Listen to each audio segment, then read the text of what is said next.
Human Rights Network and its newly established LLM in Business and Human Rights. First, I would like to gratefully acknowledge the assistance of an interdisciplinary incubator grant from the University of Dundee's Institute for Social Science Research in supporting this seminar series. I should further extend gratitude to the group of leading international experts who have agreed very generously to give us of their knowledge and insights and time today to serve as panelists. And I'm delighted to welcome Professor Başak from the Hertie School in Berlin, Professor Erika George of the University of Utah, Dr. Anja Mihr of the Center on Governance through Human Rights in Berlin, Dr. Thomas Pegram of University College London, and Dr. Michael Riegner of Humboldt University, Berlin. And we will, instead of taking meeting time to present to you their impressive biographies, Ben will post those in the chat as they each take their turn to speak. So look out for that information there. And through the input of these panelists and the other panelists during the other seminars of this series, we are aiming through interdisciplinary conversation to explore key questions relating to the long-standing project to conclude a UN Treaty on Business and Human Rights. Also to highlight and explore the relative potential merits of a framework-style convention on business and human rights along the lines that I have proposed, as compared to the approach and the texts that have emerged so far from the Intergovernmental Working Group on Transnational Corporations and Other Business Enterprises. And especially for those who are joining who are perhaps not immersed in the field of business and human rights, a little context. In the United Nations, attempts to define international human rights standards addressed to business have spanned several decades already, starting with efforts towards a code of conduct for transnational corporations in the 1970s in the context of the new international economic order, which was not a successful initiative. This was followed in the 1990s by a successor initiative towards UN draft norms on business and human rights. Equally, they were not adopted by the then Human Rights Commission. In the 1990s, of course, we had the Global Compact, which includes principles in relation to human rights as a CSR initiative of the UN. And also ultimately in 2011, the UN Guiding Principles on Business and Human Rights as a soft law framework, developed by John Ruggie, of course, who recently sadly passed away.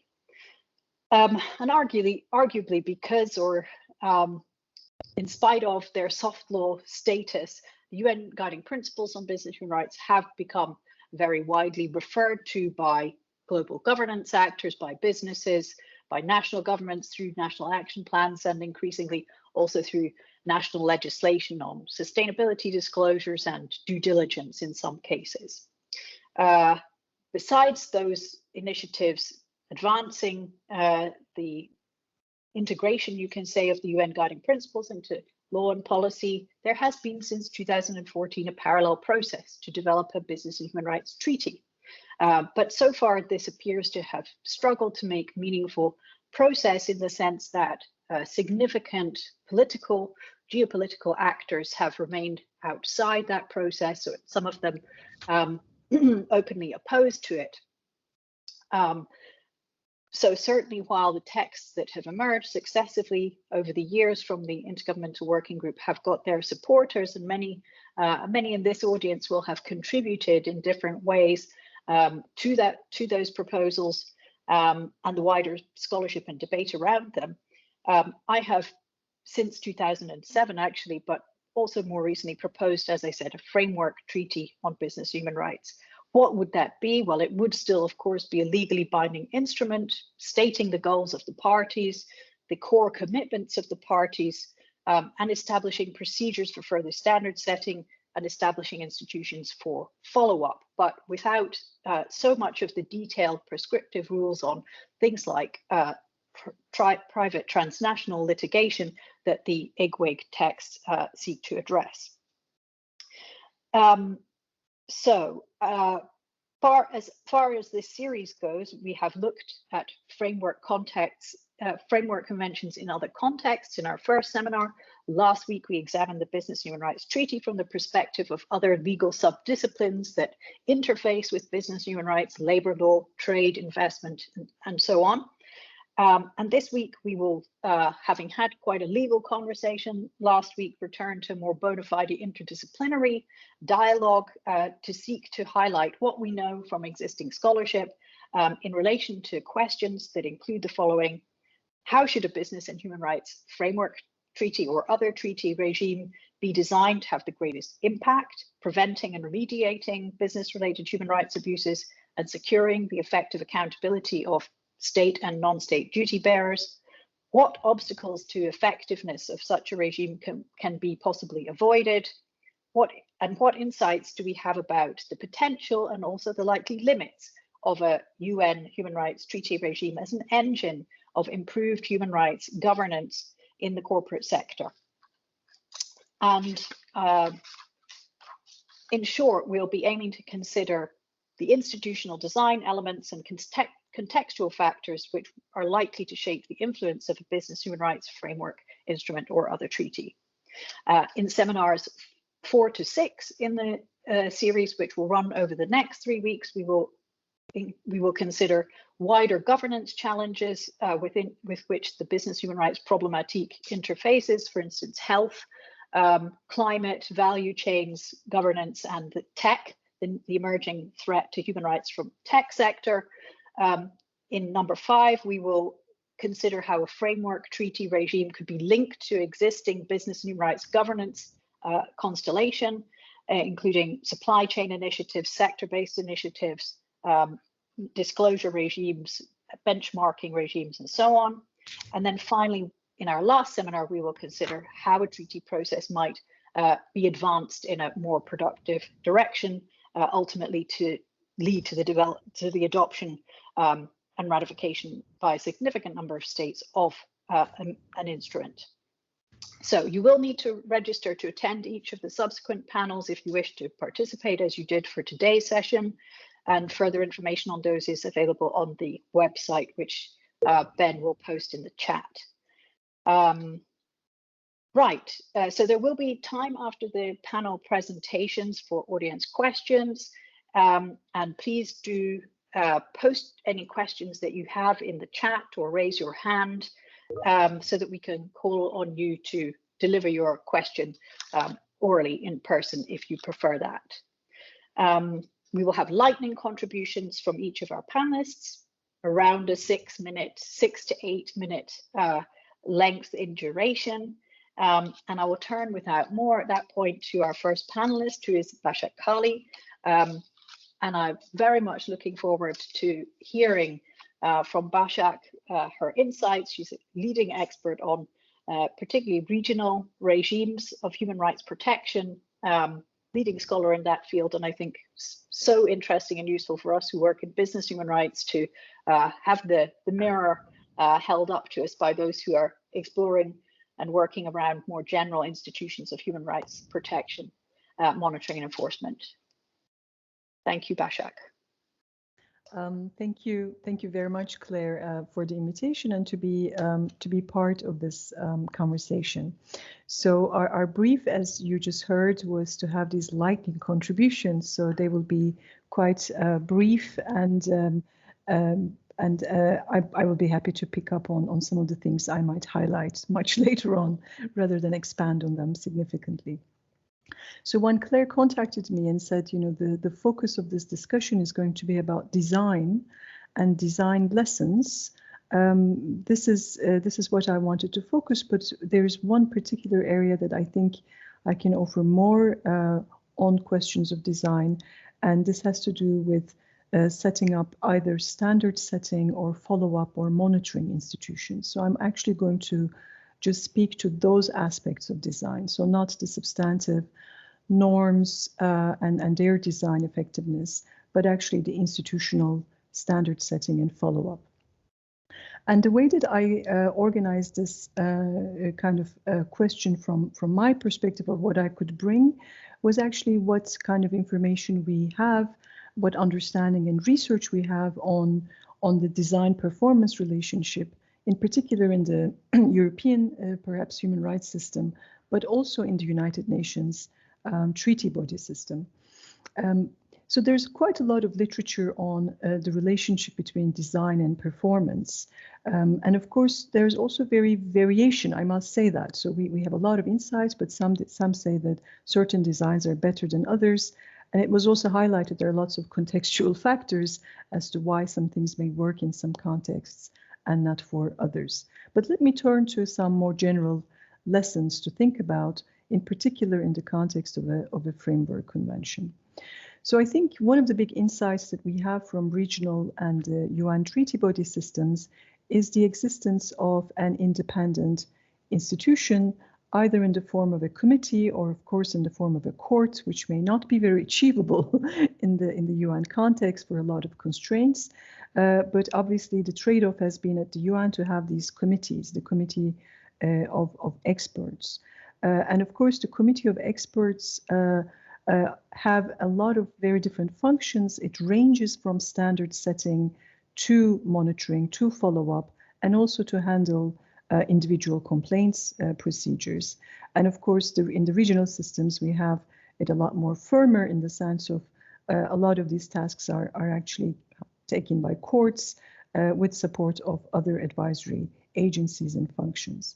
So if we say that the court options are really difficult to kind of think about, I think a very core issue in the context of a framework convention is, whether, the establishment of an expert mechanism, a review mechanism is delayed, or, that you kind of make it as, as you go along. So, some committees have to be established, whether there should be, many committees or more committees or less committees. I think these are some key questions.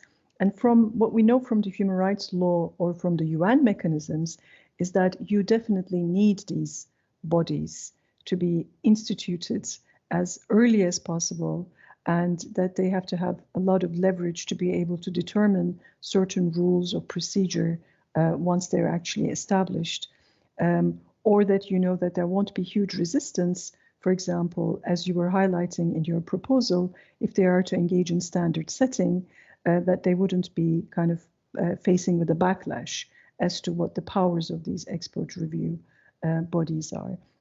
And of course, the UN treaty bodies do huge amounts of standard setting through, for example, general comments. And of course, they issue a comment. Everybody has the chance to feed into the comments, state experts, NGOs, and all groups. So obviously, those participatory aspects that I think are also important. So maybe we can learn from them and not leave all of these things up for grabs or, to be decided kind of negotiations. I think some of the good practices of design of these bodies is better to reflect and actually incorporate them rather than leave them to further and further negotiations. So the standard setting, so these kind of review bodies have both standard setting and follow-up, obviously, functions. The second issue, of course, about this is the trade-off between expert review and peer review mechanisms. I think one lesson that I can tell you in relation to the European and the regional system on this is that you either have to have both or you have to have just the expert mechanism. So I think just to rely on a peer review, a political peer review mechanism, the literature tells us that it just has a lot of performance deficiency problems that are faced with. So in the Council of Europe, we have the Committee of Ministers that does a lot of standard setting and peer review, but it does it under the shadow of the European Court of Human Rights, or the so-called expert review functions, for example. So I would be more on the side of, peer review would increase legitimacy of design, but I think it will be an orphan mechanism if one relied on peer review a lot. So the third point maybe I would raise is, the capacity of these organizations, how they are initially set up, seems to be a huge issue. the moment that you establish them highly underfunded, there is no performance. We know it from the UN mechanisms. They're all falling, they have huge workloads and nothing really seems to work. So there are lots of things to avoid as to capacity of these organizations and how they will be set up and how much detail you have in the framework convention and what is up for grabs. I think the whole dynamic is really kind of around that. And maybe the fourth kind of point that is really relevant is access. What do we mean by access? Who can access a framework convention's kind of ongoing procedures as to standard setting and follow-up? How do we sort of regulate this access? How formalized this access should be to NGOs, to groups, to victims, and so on. And I think, again, this really opens up a very important design question about capacity to actually, review and actually set standards, and who's able to actually enter into these conversations right from the beginning.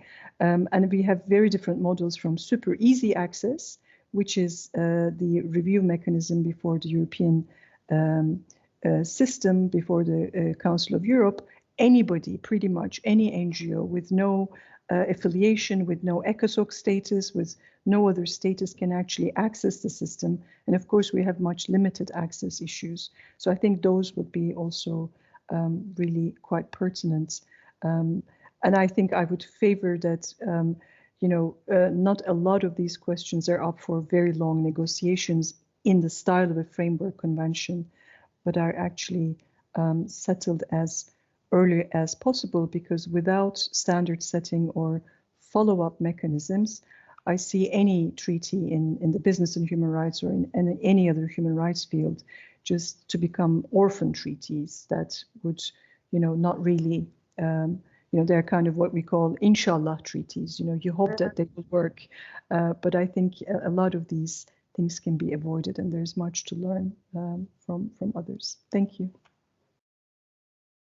Thanks so much, Başak. I wonder if maybe there are a couple of, are there any particular examples that you would highlight to us of regimes which, were successful in sort of preempting some of the issues that you've mentioned, or conversely, any particular instruments you think which illustrate, or whose regimes illustrate, some of the pitfalls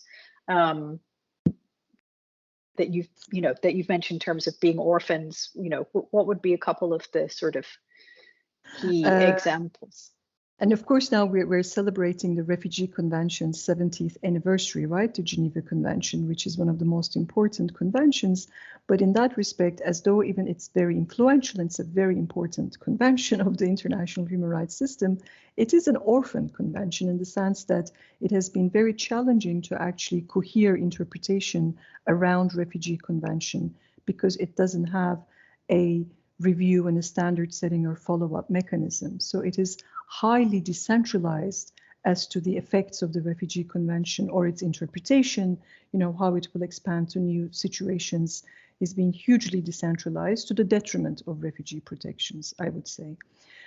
So in terms of a good example, I think the Committee of Ministers of the Council of Europe saying that any NGO, it doesn't have to be territorially connected to the human rights issue at stake, could actually participate in the follow-up procedures by just sending an email to the Secretariat of the Committee of Ministers. Is quite an expansive access rule, because there are no sort of bars, and I think it's different in the African system, because you have to have these more recognized status to be able to have access into those systems. So I would actually, from the European system, I think that's one of the better access rules, that you don't have gated access.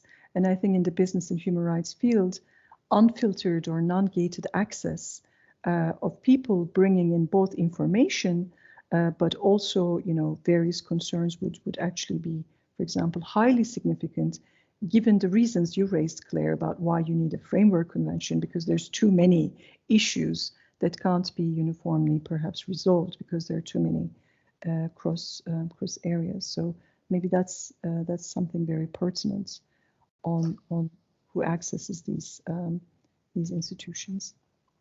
Thank you very much, Başak. I think that maybe provides a good segue to Professor Erika George's presentation, because I think in your book, your recent book, Incorporating Rights, Strategies to Advance Corporate Accountability, you have looked at some of the different mechanisms, which similarly, I think to what Başak was just relating there about not having gated access, provide mechanisms to expand the set of stimuli, if you want to call it that, that both states and companies have to respond to in terms of opening up greater possibilities for whistleblowers and disclosure-driven litigation and so on. So maybe that's a good jumping in point for you.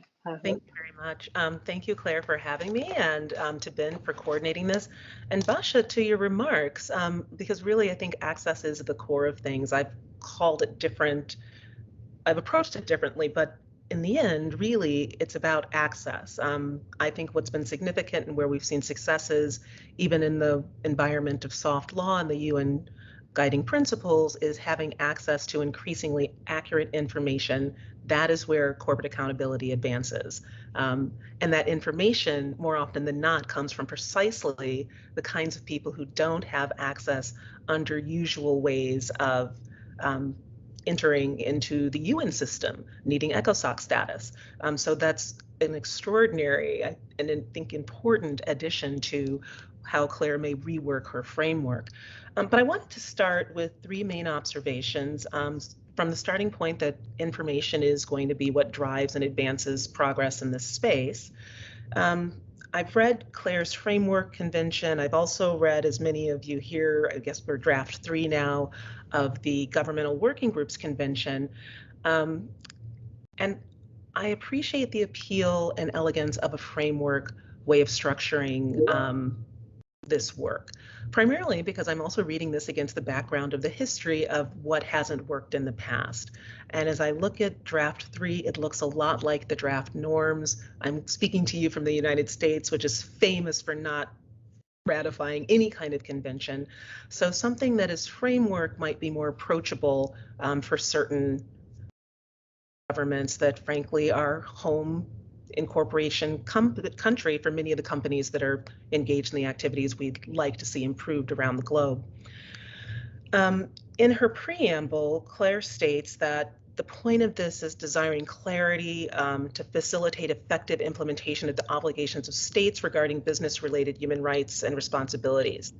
I have been focused on what businesses are doing, what businesses can do, how self-regulation strengthens, and how that's in discourse with what the standard setting is that's happening in UN agencies.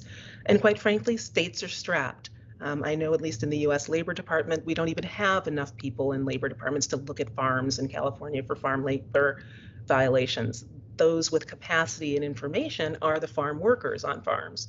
Having information protection for whistleblowers is something that I didn't see in Claire's, but I know it's a framework, so you don't go into detail, but it's also not in the third draft from the working group on states. And I think that's a real missed opportunity to, one, protect human rights defenders who are the ones speaking up about the conditions under which they labor or the conditions that are affecting them adversely. The need for mandatory due diligence. Oh, institutions are weak as well, right? So if states are strapped and institutions are weak, having a framework allows us the flexibility to find out who is best positioned, where are their strengths, can those be built upon, and can those be shared? So the need for mandatory due diligence, this is something spoken to in the third draft in Article 6 on prevention, but having that clear or having that articulated as that expectation, perhaps in the framework treaty, is something that I think fits within the space of procedural kinds of justice and concerns. The framework draft convention that Claire's prepared is really a procedural convention, as I understand it, or framework. It incorporates by reference everything that's already contained in the UN guiding principles, which does have some increasingly political salience, even among Americans who are hesitant to expand the human rights regime in binding law. So this is a way perhaps to solidify that. And then the other thing that I think both the binding treaty instrument draft and Claire's draft would benefit from is more guidance on the responsibility to remediate when adverse actions occur and damage is done. So I think those are three things that really help advance corporate accountability: the access to information, protecting people who provide information, having those people have access to these systems. And there were a few points where I thought Claire's framework allows us more range and space. I was curious about Article 1 definitions of business. I noticed that in Claire's framework, she states business in the third draft of the treaty is more closely connected to economic activity. So I don't know if that was something that was presumed, or are you thinking more expansively to nonprofit entities or nonprofit corporations? Are you focused primarily on what the impacts are rather than the structure of the entity that has caused the impact? And then the framework work to include environmental sustainability. That excites me. That is not something that we see expressed clearly in the UN Guiding Principles. So building that through the preamble and also through Article 2, where Claire's outlined objectives, I thought was a constructive addition. Where I think there's an opportunity to introduce disclosure requirement into the framework that Claire's proposed would be under general obligations. She speaks about the importance of identifying emerging risks. That is done by having access to sufficient information, and those people providing it need protections.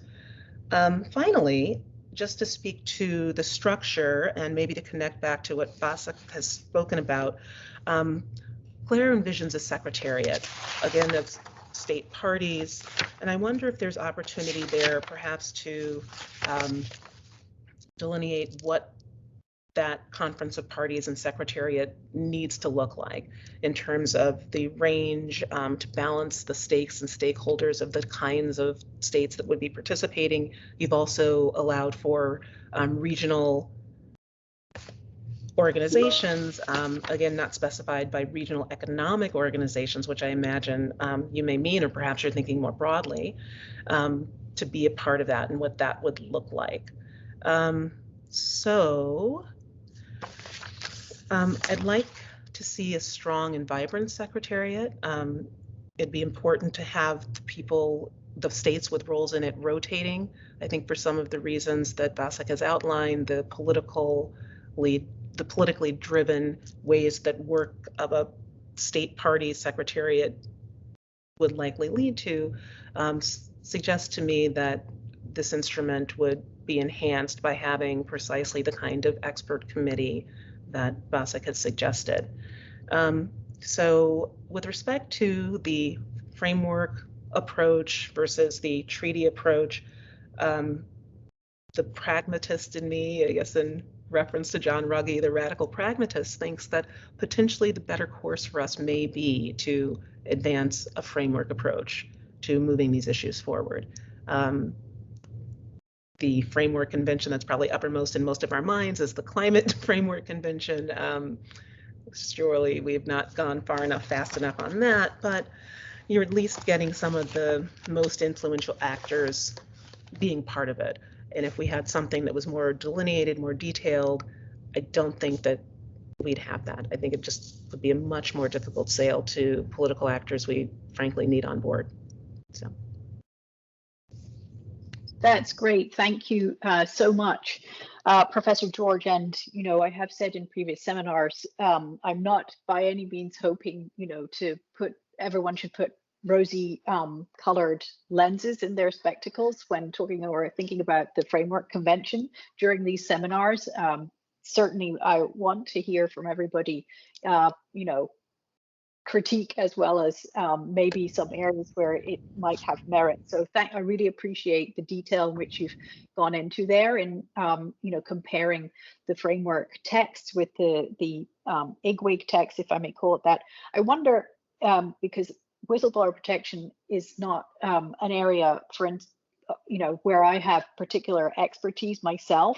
I would have to respond to sort of some of the points and questions you raised, you know, I would certainly hope that within the context under the regime of a framework instrument, one could advance gradually to better defining at the international level norms and standards around defining and protecting whistleblowers.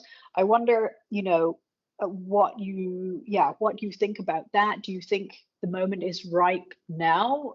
Would it be possible to define at the international level rules around whistleblower protection? It's not an area, I think you mentioned, which is very well addressed or contemplated by the UNGPs themselves. It hasn't been particularly well addressed in the subsequent, discourse and guidance making, or is achieving sufficient consensus in that area still a bit further down the road? I have not done this survey, but I have a student on this call. I'm seeing his name, and perhaps that's something we'll look into. But it's a very strong norm in the United States, and it's part of our domestic law. I think there are provisions of the Foreign Corrupt Practices Act that also mirror an understanding that information has to be protected. It's just occurring to me that for those of us who are concerned about protecting human rights defenders, there's perhaps an opportunity there. Am I able to say that I've surveyed enough nations to determine whether there is a consensus? Perhaps there's someone else on this call who has reviewed that literature, if it is there. But I do think the moment is ripe for a couple of reasons. One is technology transfer that's emphasized in virtually everything. The EWG draft, I believe you have something about capacity building and sharing. That requires knowledge workers and experts. And as we're seeing technology have adverse impacts on human rights, we are reliant on people within those organizations and structures to come forward to explain how this algorithm is working or how facial recognition technology is being deployed. A lot of the information we have is coming from people who are involved in design phase. So maybe there's an appetite for more information about the information age and the data society that many countries are moving towards. Perhaps that's a political opportunity, but I do think that the way we are communicating about human rights violations, the means we are using, are very reliant on how the regular person or the person inside a business or corporation is sharing information and accessing information. So, thanks a lot. Yeah, and and finally, just to sort of concur with you around the importance of recognizing the need to empower those who are immediately and directly affected, who are the best police men and women of their own rights, and to recognize the limitations of state capacity and so forth. I mean, for me, this is definitely one of the strengths. It, of course, at the same time can be one of the weaknesses, but of the guiding principles vision and the polyarchy of the UN framework, in the sense that by trying to reform and transform what happens at the level of individual companies and at the level of individual sites in terms of operations, then thereby you're trying to reach what can't be reached through formal state structures. Whether it's enough in the face of countervailing inequalities and disparities of power, well, this is of course the unanswered, probably unanswerable question, and we definitely need to think what more we can do to change the structural environment. But I think, I see, and I hope that the Framework Convention is definitely not inimical to that view, and might provide a way, gradually over time to identify further means by which we could, strengthen and rebalance towards rights holders and away from, those who are in power who try to infringe their rights. And I think that's the elegance of a framework proposal, right? Having this space to evolve and be responsive in different contexts to different challenges. So yeah, I wish you luck with the project. Thanks so much.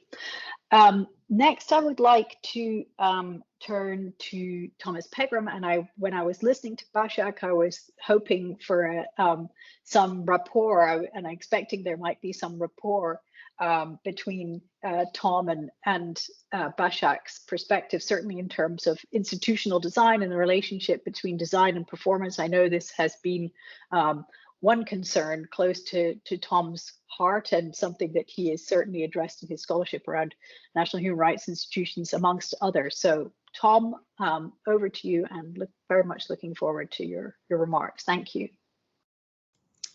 Okay, well, thanks a lot, Claire. It's great to be here with you all. And yeah, I think I will echo some points already raised. So I'm in the short time I have, I'll address two broad points. So coming at this as a politics researcher, I mean, firstly, attention to formal articulation of the treaty with domestic mechanisms, domestic advisory, implementation mechanisms, perhaps different constellations of functions within that kind of framing, and then also to sound a slightly more critical note, and perhaps to take off the rose-tinted glasses, to consider whether the treaty will do enough to address the underlying causes of the problem which it seeks to address, as opposed to the symptoms.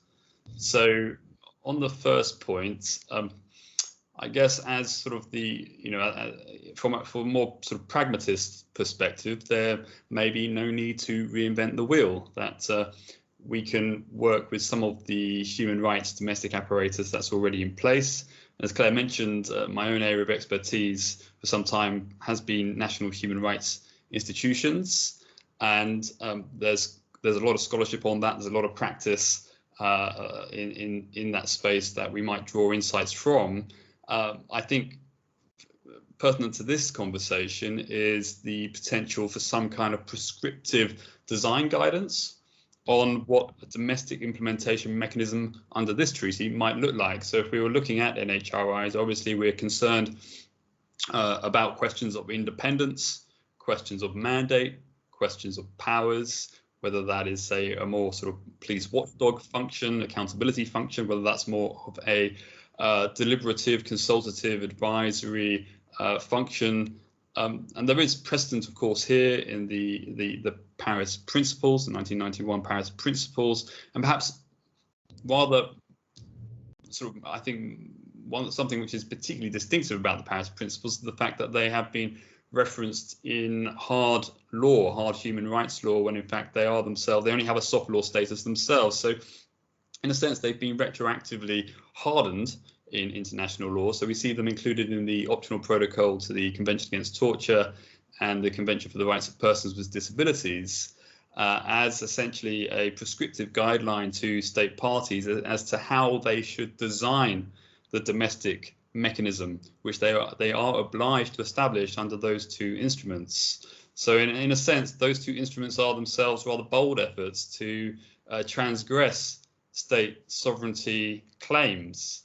And I, for one, have been a bit surprised that they haven't been emulated more, or that logic hasn't been emulated more. I mean, the OPCAT is particularly prescriptive in terms of what these domestic mechanisms should look like. Of course, as someone who's done a lot of empirical research on NHRIs, it's important to flag that NHRI performance is ultimately always an empirical question. And as Başak emphasized, the design performance relationship is absolutely crucial here. And I'm not necessarily suggesting that NHRIs will always be the right mechanism under the proposed treaty, but I do think attention to domestic implementation apparatus and articulation of the treaty, some kind of formal articulation to domestic mechanisms could make a lot of sense. So my second point, and looking a bit further afield, drawing on my current research on global climate governance, there are lessons also, I think, from the climate space. I mean, as Claire's written elsewhere, the ideal here is to establish some kind of architecture which can sustain a constructive dialectic between soft and hard law. And I think that's very much what the Paris Agreement seeks to achieve. Of course, as yet, perhaps the verdict is out as to whether it's going to be successful on that score. But there may be scope here to capitalize on the issue linkage with corporate environmental accountability.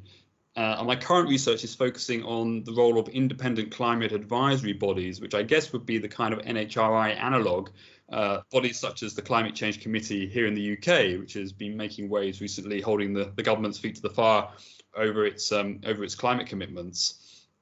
Of course, the key challenge which these bodies face is how do you lock in policy beyond election cycles? How do we ensure political and public buy-in for essentially, policies which are often framed as technocratic, but ultimately have very significant distributive costs and, obviously require careful thought to questions of social justice and within the context of the green transition.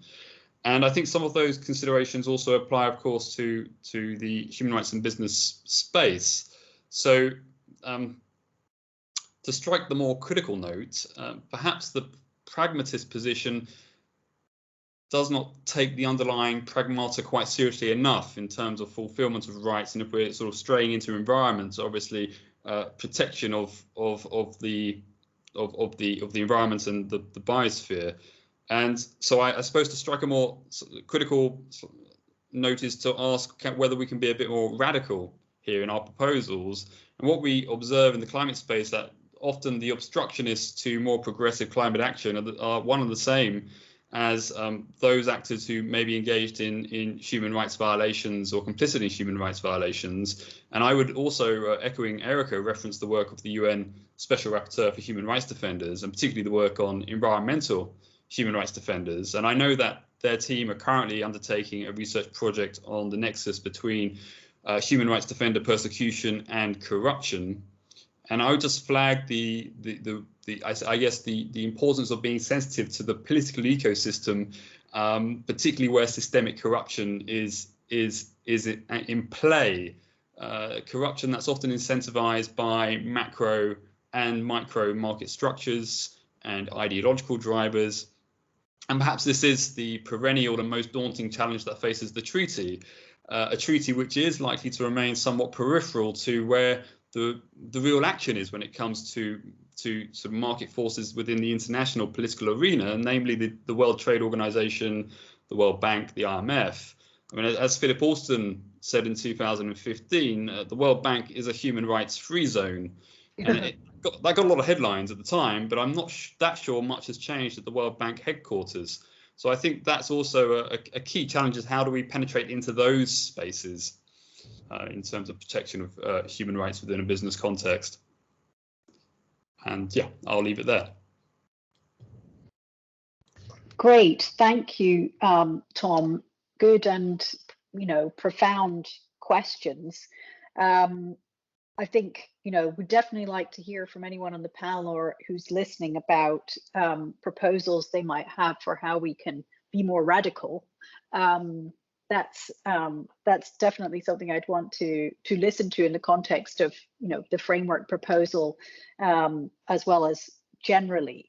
And I think it's very interesting there to reflect on the examples that you've mentioned of the climate advisory committees, of course, on NHRIs. How far can we go? Might we want to go in terms of defining how such an instrument, whether indeed it's a framework instrument or another kind, should be implemented at the national level, in either in guidance or in the instrument itself. And as I say, maybe other panelists will have views on that. There isn't so much scholarship currently within the business and human rights space around national implementation of business human rights norms outside of the domain of, of course, the civil justice system that's well studied by business human rights scholarship, and then also around national action plans on business human rights, which is a phenomenon which has attracted mainly critical scholarship. But that's provided, national action plans have provided a focus so far, and of course people are querying the value and impact of those processes.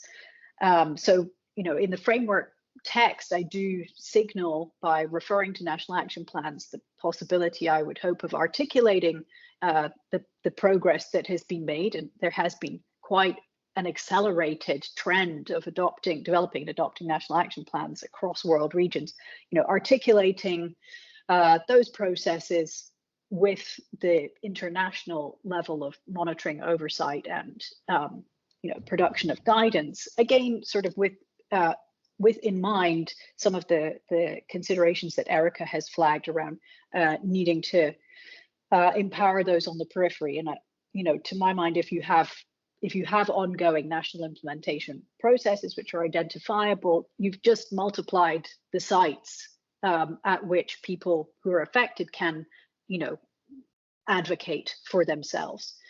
So that's really the main merit I see in national action plans, is that it extends this sort of to a multiplicity of sites where people can engage in dialogue and advocate. Whereas if we rely only on an expert committee or only on a UN periodic reporting process, the opportunities to interface with that are very restricted.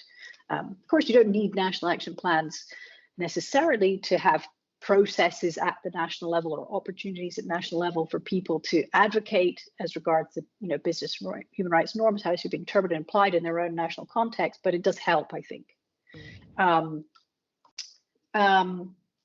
Great. Well, I think since we have the luxury of a little bit more time than we've had in previous seminars, I think I would just open to the participants in case they have questions for our first three panelists at all at this point, rather than making you wait till the very end. If not, and remember, you can put your questions in the chat function, or you can also raise your hand so that I can call on you to deliver your question in person. Okay, well, no questions currently. It's a lot of information and expertise to take on board, but hopefully you are warming up some questions to ask later on. Meanwhile, here is one question. Thanks, Domenico. I think you probably, yes, can have Domenico have permission to speak? Can you all hear me? Yes. Okay, excellent. Thank you very much, Claire, and thanks everyone. I really enjoyed that.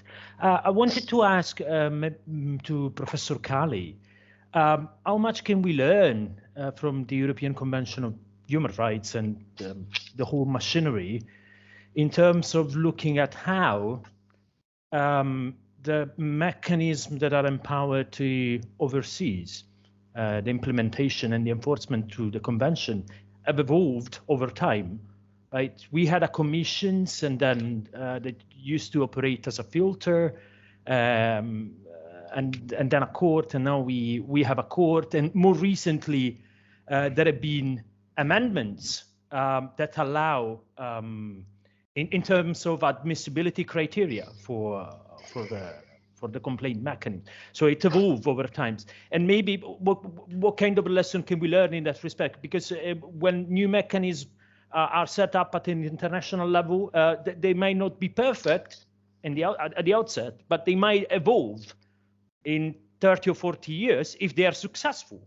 Because the European Convention of Human Rights has been successful. In other cases, you don't see, right, this sort of evolution over time. And then the other question for the other panelists would be how much involvement in the institutional design in terms of supervision and enforcement do we need from businesses themselves? Should we involve them? Yes or no? Because now we are looking at mechanisms designed for states, right? And there might be a possibility here to involve non-state actors within the institutional design once we have bodies set up. Thanks everyone. Really good. Thank you, Domenico, Dr. Domenico Caroli from University of Stirling. I think, Başak, the first question for you about what we can learn from the European Convention and regimes associated.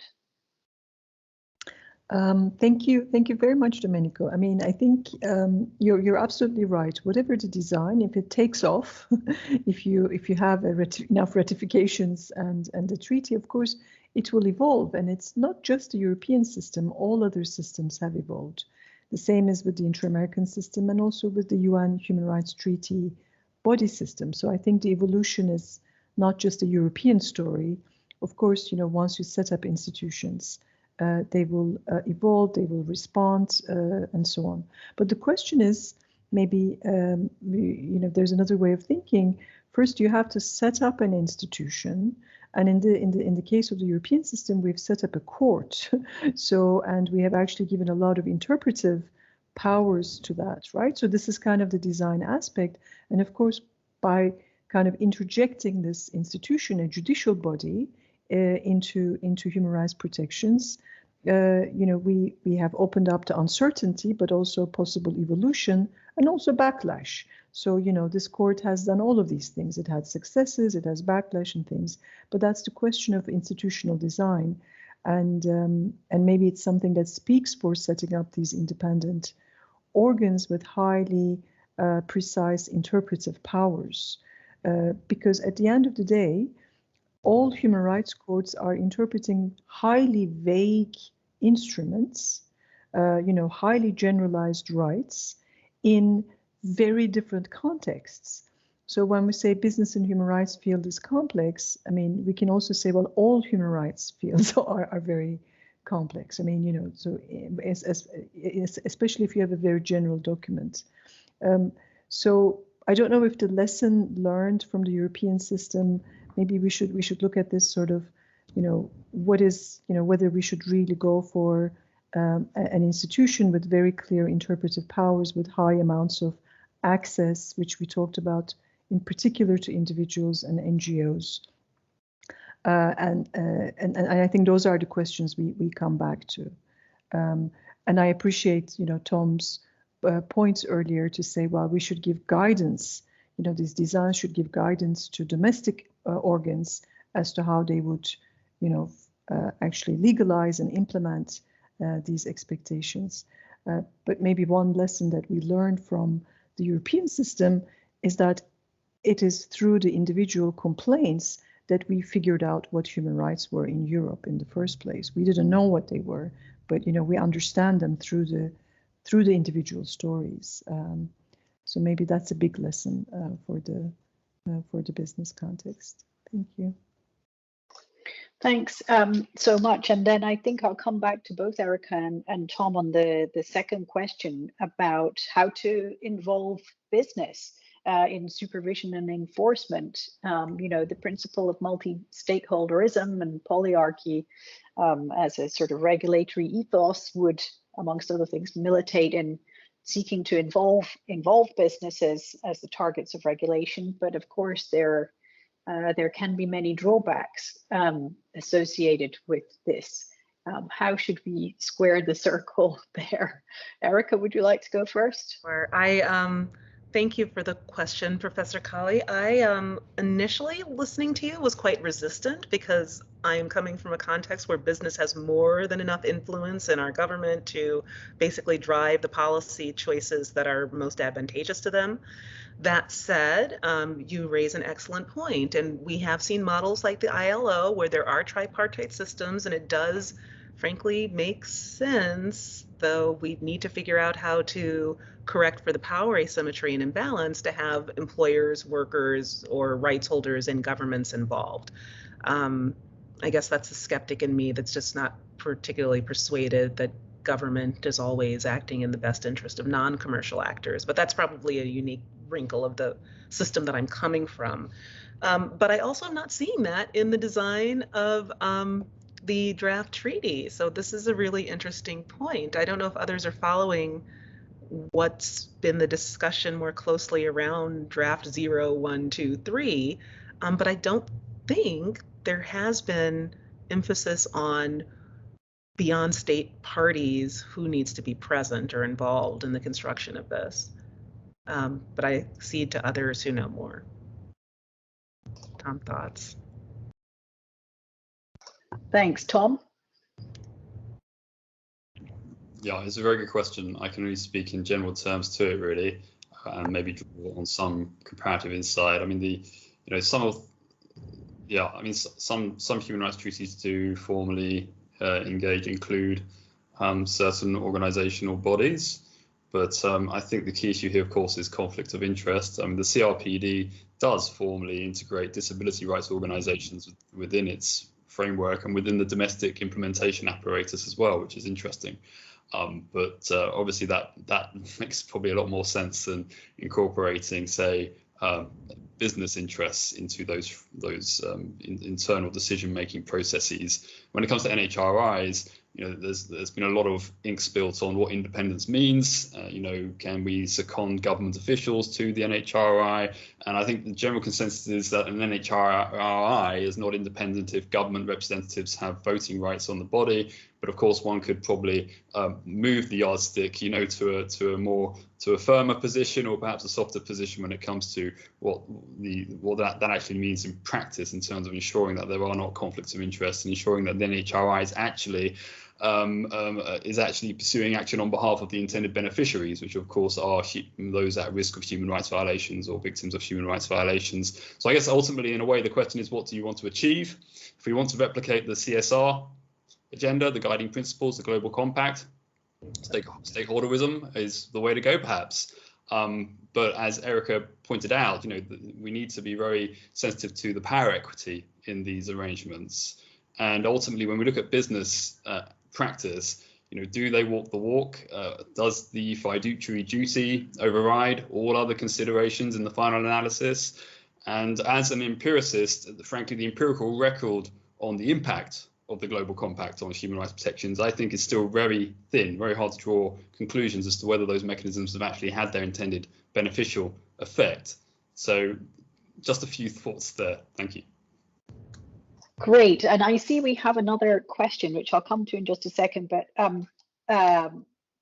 Tom, in terms of getting traction on the real problems and the real actors, of course, it's a general critique that is made by a certain branch of scholarship that human rights treaties don't have any effect, or meaningful, don't have significant effect. So, from your perspective, is this a universal truth that would, bring the Business Human Rights Treaty sort of also within its domain? Or are there special characteristics of a Business and Human Rights Treaty that would make it particularly susceptible to not getting traction on the real problems? Or, and how to get traction on the real problems? How do we reform global capitalism, if not through a Business Human Rights Treaty? And if you were skeptically to say, that Business Human Rights Treaty is going to be neither here nor there in advancing towards a reform of global capitalism, towards greater sustainability and equity. You're going to put me on the spot with that question.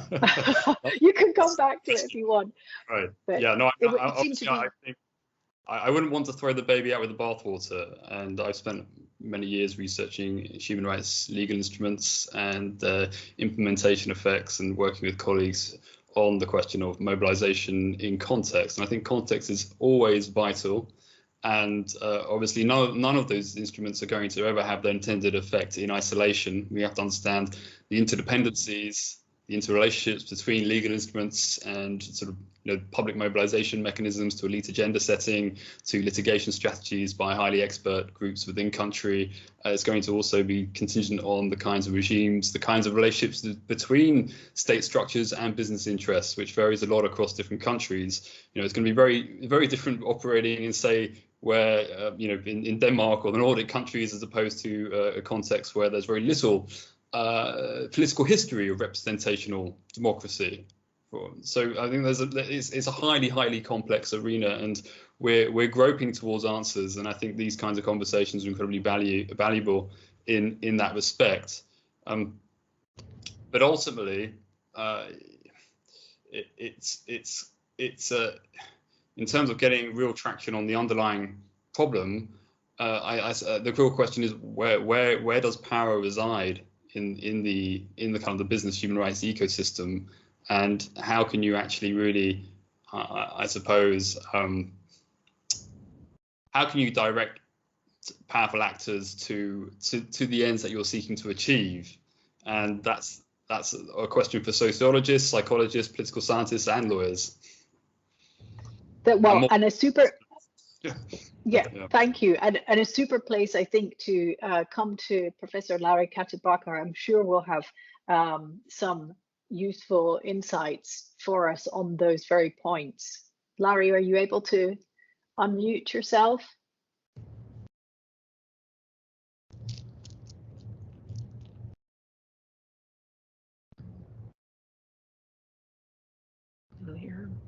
Larry, we can't hear you.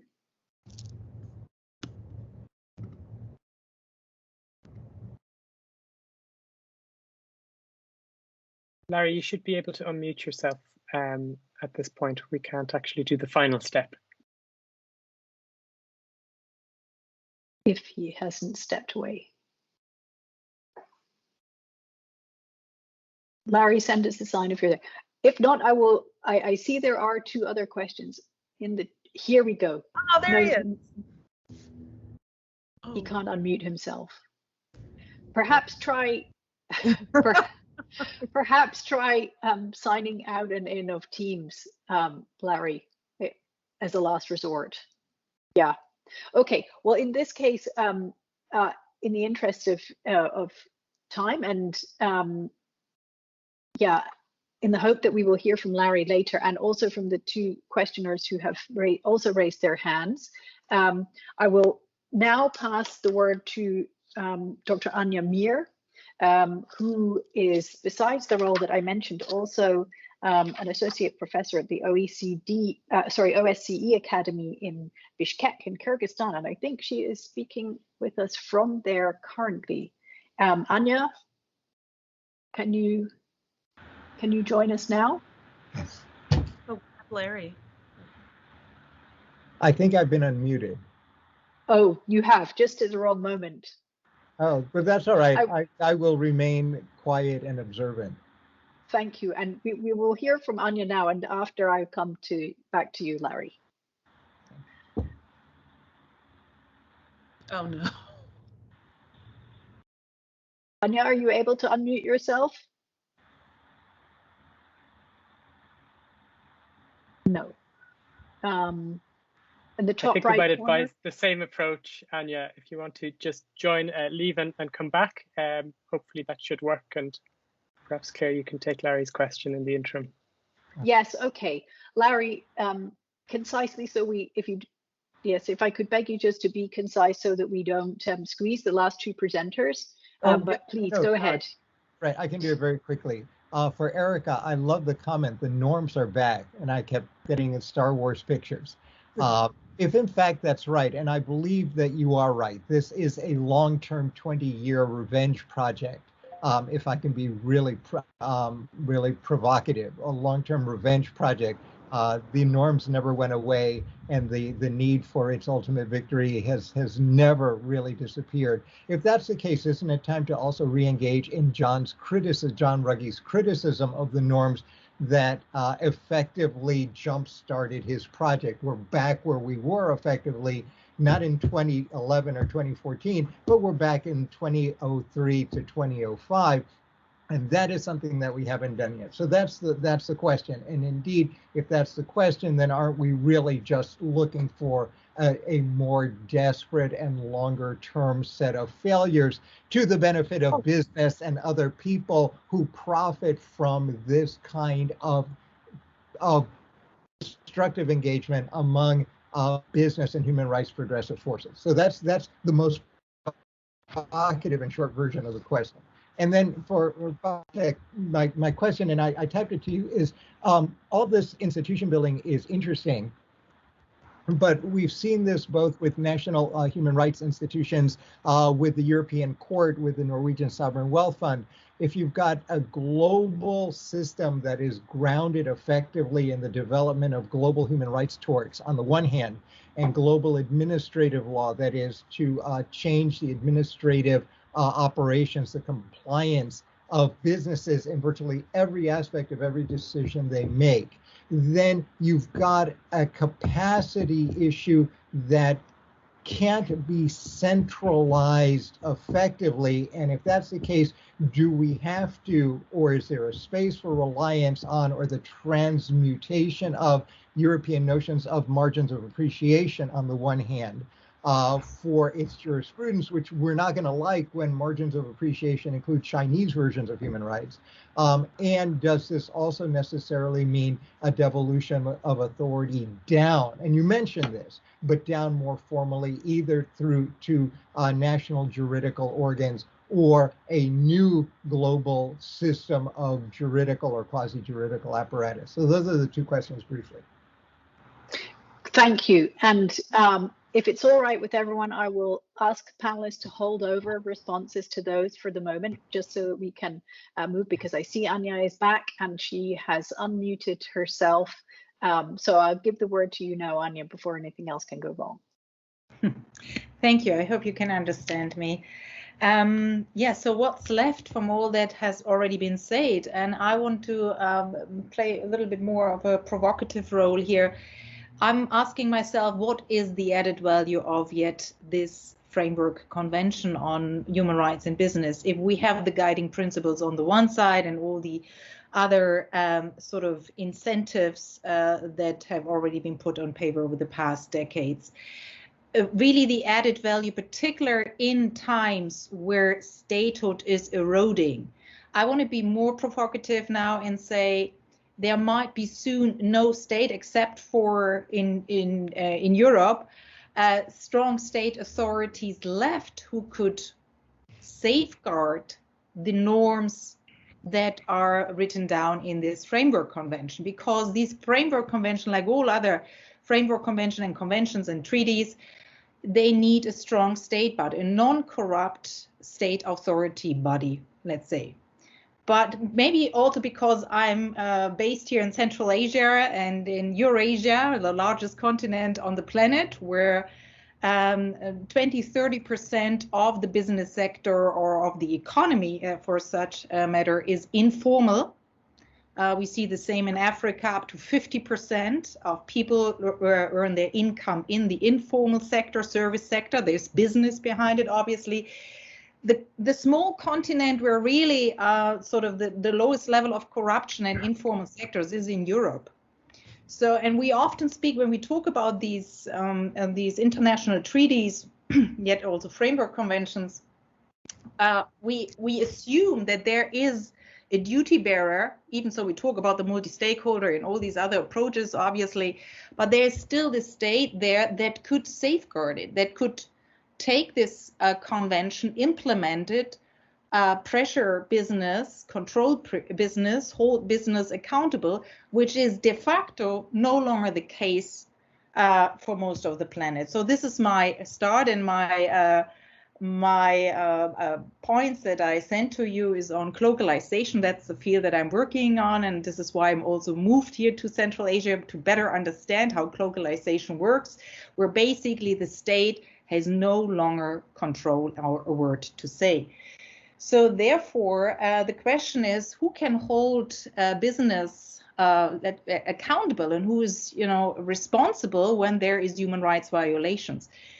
And what we see here in this part of the world, for example, that it is the local authorities and the local courts. They are the only ones who can uphold international human rights norms. But this brings me back to the question, do we need another framework convention for that matter? Don't we already have the principles, the norms, the understanding on how to enhance, protect human rights within business and the larger economy? And basically that's what I wanted to highlight here.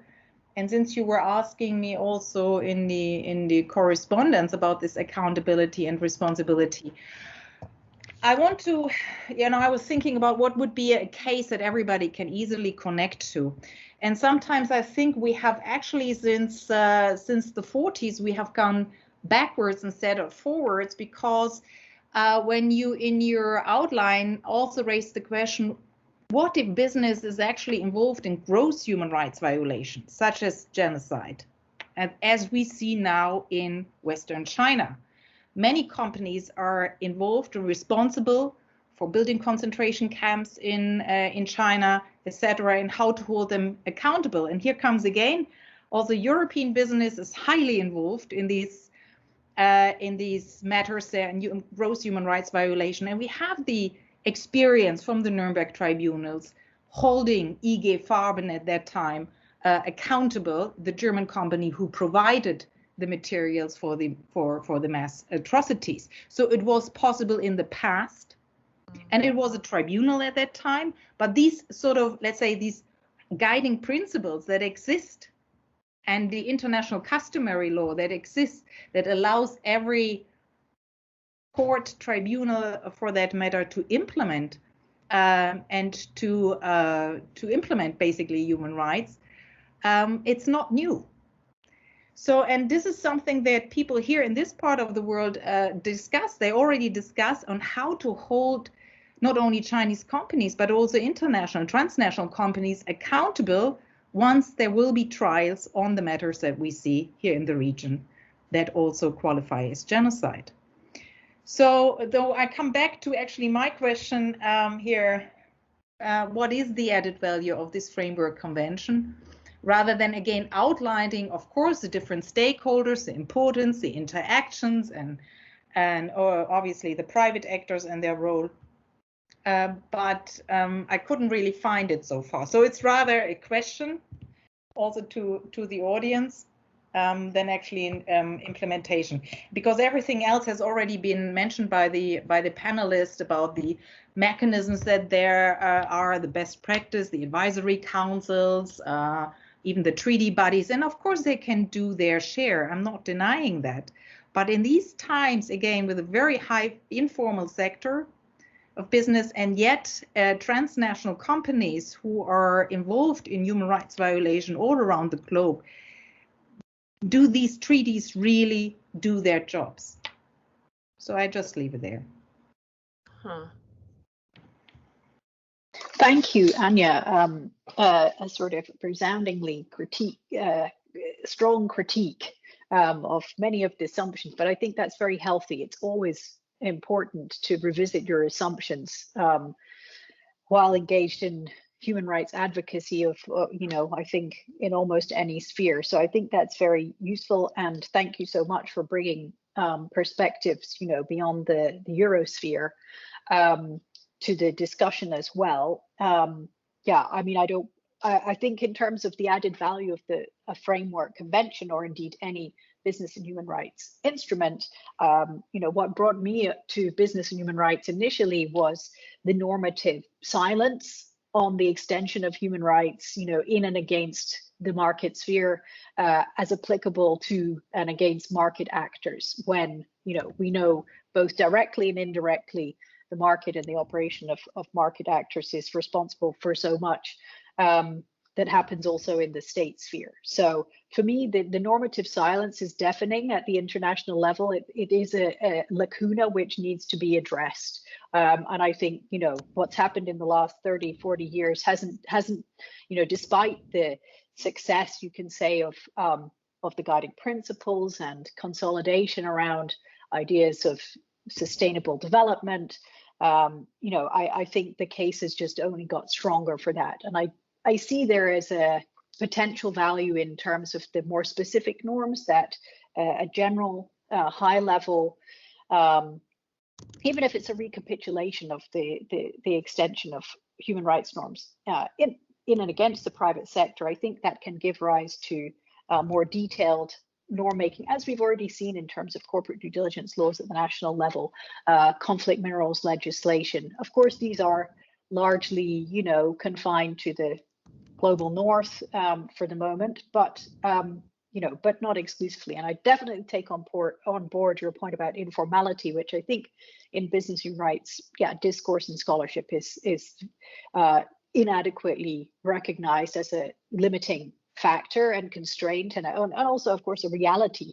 It's a lived reality of so many people in the world, which puts them beyond the reach of the things that we're all getting very excited about. So I think, you're absolutely correct to bring that in. Thank you. Now, I should, in the interest of time, move finally to speak to Michael, who may have may have other perspectives on, you know, the role of the Global South and human rights in the Global South, which has been one of the focal points of your research in recent years. Yes, can you all hear me? Yes. Okay, fine. Thanks very much for inviting me, and thanks to the discussions that I found very interesting and exciting as well. So I've learned a lot already. I'd like to make 3 points from the perspective of my own research that relate firstly to what we can learn from other framework treaties about the pitfalls of a potential business and human rights treaty and how to address them. And here I'll draw in particular on the climate regime that it's already been mentioned. And then secondly, what's the role of regional human rights systems and other regional organizations in a framework treaty? And thirdly, I'd say a few words on the importance of national contexts and national legal systems and national implementation. So if to the first point, if I understand Claire's framework treaty proposal correctly, the main idea is to address the trade-off between sort of strong and hard obligations on the one hand and member state buy-in on the other hand by creating an institutional framework that everyone can agree on, incorporate the UNGPs that are already well diffused, and then more or less take it from there. And I think one lesson from other framework treaties, and especially the climate regime, is that you can do that, and that framework treaties have the potential to build abstract consensus and get buy-in, but basically you kick down the hard questions down the road. And what then happens is that the implementation of the framework treaty runs into the very same tensions and trade-offs that led to its adoption in the first place. And that is something I think one needs to address and think. So the question is, what is the added value of then renegotiating the same things in this new context?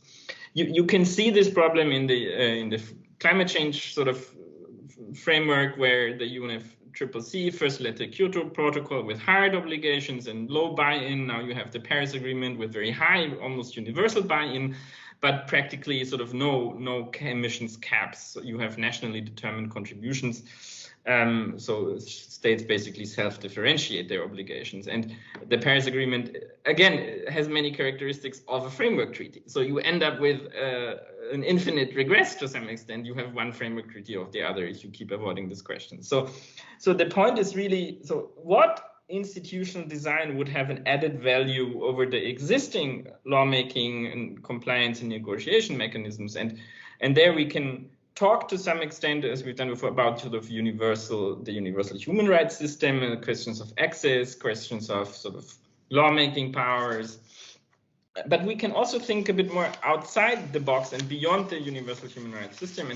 And one aspect here might be to think about inter-institutional relations to other regimes, such as trade and development finance, labor, where I think a lot of the sort of the music is played. So and a lot of sort of the economic decisions are being made. So how do you address that? The World Bank's been mentioned, for example. The other point I'd like to focus on, and that brings me to my second point, is how do you relate to regional human rights systems, in particular our regional systems in general. And how can a framework treaty harness regional approaches to business and human rights and the interaction that is already going on to some extent with regional human rights systems? So you have sort of, for example, in the Inter-American system of human rights, sort of the court citing the UNGPs and using them to interpret state obligations. So effectively hardening the UNGPs into binding obligations. And in the EU, the business and human rights has been used initially for a soft law approach, but now we see more hardening legislation. So this regional avenue is potentially effective and potentially also enhances the legitimacy of the regime. So how do you sort of formally connect that? And if we think about inter-institutional mechanisms to reinforce the role of regional institutions as catalysts or transmission belts, you can first think in terms of sort of bottom-up processes. So one possibility would be to integrate regional systems into framework treaty standard setting or norm setting. So why not, for example, have regionally determined contributions? So if you don't want to have states self-differentiate, but you want to have political processes at the regional level that are maybe more sort of less antagonistic, but you still have regional sort of leaders sort of pushing and pulling others. So why not think about along those lines? So reforming sort of Paris-style contributions. The other direction is sort of the reverse. You use regional enforcement mechanisms for downward diffusion into domestic legal systems. And we already see that to some extent. The Inter-American Court requires domestic legal actors to apply inter-American case law, conventionality control, and that includes potential jurisprudence on business and human rights, environmental due diligence from the advisory opinion, horizontal obligations. So how do you harness that? And how do you use that as a transmission sort of mechanism into domestic legal systems? Which brings me to the last and third point, which is that I think it has not been discussed sufficiently in my mind, but it's crucial to the success, that a framework treaty really needs to be mindful of national contexts and the importance of implementation in domestic systems. And the first and crucial issue here is to consider national foreign relations law, and especially how treaty content affects ratification requirements. And let's face it, especially in the US. So the truth is, if the US Senate will have to ratify a treaty with a 2/3 majority, it's dead from the outset. And the only reason that the Paris Agreement is designed, or one of the main reasons the Paris Agreement is designed the way it's designed, was to avoid the Senate having to approve it. So I think that's a very sort of realism, sort of political point, but I think it needs to be considered. If you want to have the US on board, you need to think Senate approval. And the Paris Agreement shows how you get around that by having this kind of mechanism that the Paris Agreement has established, and the buy-in has been there. So that's a success on that front. The second point is that the literature on comparative international law and also comparative law in general, my own research, suggests that the same international rule can play out very differently depending on domestic context, and it can be sort of enhanced or sort of be ineffective depending on how much it resonates with domestic discourses and legal traditions. And what my own sort of research into constitutional approaches to cooperation shows is that there is a wide variety of what I call corporate constitutionalism, and that often revolves around similar concerns as in business and human rights discourse, but remains largely unconnected to sort of national action plans and the whole business and human rights discourse. So the goal must be for a treaty to find language and define goals that resonate with as many national traditions and discourses as possible, and allow for, as comparatists call it, a functional equivalence to due diligence and the like, and to have this vernacularization of business and human rights language possible. So one example here, positive example from the climate regime again, is I think the case law, for example, of the German Constitutional Court, which has effectively made the 1.5 degree goal a constitutional sort of obligation in Germany. So say what you will about sort of nationally determined contributions and the Paris Agreement not being effective, but to the extent that it's being made a nationally legally obligation by national courts or lawmakers, this is highly effective. And the point then is sort of to do more work on sort of horizontal effect of constitutional rights, theories of social function of property or sustainable development, workers' rights, industrial democracy, and ask ourselves to what extent does that resonate and does it achieve functionally equivalent outcomes. And that might also be a chance to broaden to some extent the language sort of a framework treaty to be sort of more open for that. I think human rights lawyers will not like that.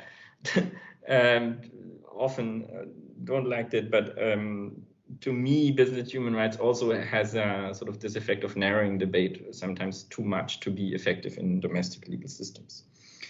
So much from my side. I can elaborate if you have any questions. That was wonderful. Thank you. Now, and thank you both, Anja and Michael, for so many interesting points and also difficult questions. I did see previously, and I want to go to them straight away since there are only a few minutes remaining, some hands raised. I'm not sure that I can see those hands raised now, but those who had hands raised to ask questions, would you like to come in at this point? Yes, that was one of the names I saw previously. Bruno de Castro e Silva. can you unmute yourself to ask your question? Yes, can you hear me? Oh, Bruna, beg your pardon. No, that's okay. Yes. Thank you. And my question was also mentioned before now by Professor Michael and others. It's about the strengths and shortcomings of mandatory human rights due diligence legislation.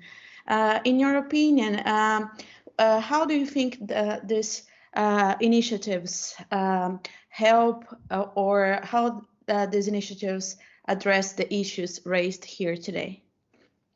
Thank you. Okay, and was there anyone else? Because I think we should take a round in the interest of time before I turn to the panel. Okay, well, let us then turn to that question. The shortcomings of human rights due diligence legislation, does it help? I suppose that's probably one for Erika George as our resident business and human rights expert. Would you like to comment? Sure. In the US, they've been a bit crippled. We had some very ambitious conflict minerals legislation that required reporting and mandatory due diligence to the Securities and Exchange Commission. So we don't have a robust domestic human rights institution as other countries have. And the brilliance of that legislation was trying to get in the institutional structures that did have the capacities to review corporate reporting. There were changes. Literally, Apple was trying to trace its supply chain and having clean smelter programs. So we saw changes on the ground. There were counter arguments that had led to more conflict. But what we do know is businesses made a difference in their supply chain. And I think ultimately that is connected to their human rights performance. It focuses the mind in ways that makes social and environmental issues matter beyond a voluntary reporting of whatever makes them look good. So I really think that that's a critical, important factor in moving in advancing corporate accountability and improving conditions for people who are in affected communities. I'll just quickly say to Larry, yes, 2005 called, they want their draft back. I think the best analysis of the draft norms and why they failed is a law review article in Deakin Law Review out of Australia. It's Penny Mertusky and Sasha Dominic Bachman, and they've gone through and looked at some of the debates, and I've since read letters that were submitted by the US State Department.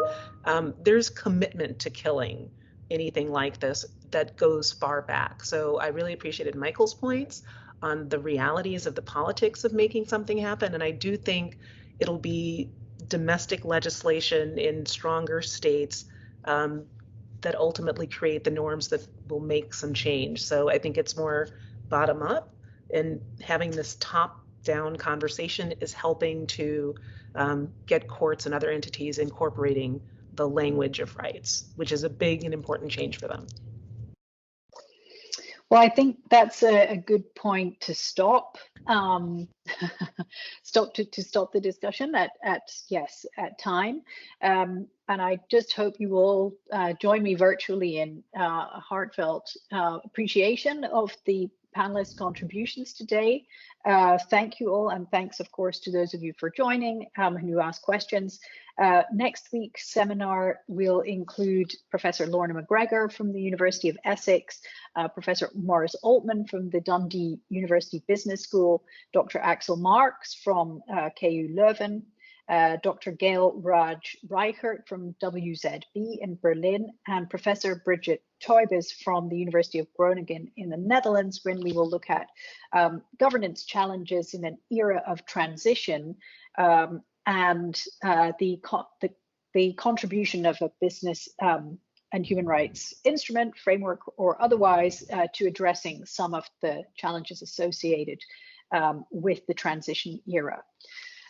So thank you all very much. I hope some of you will join us again next week if you're able, and of course to continuing this discussion in other fora.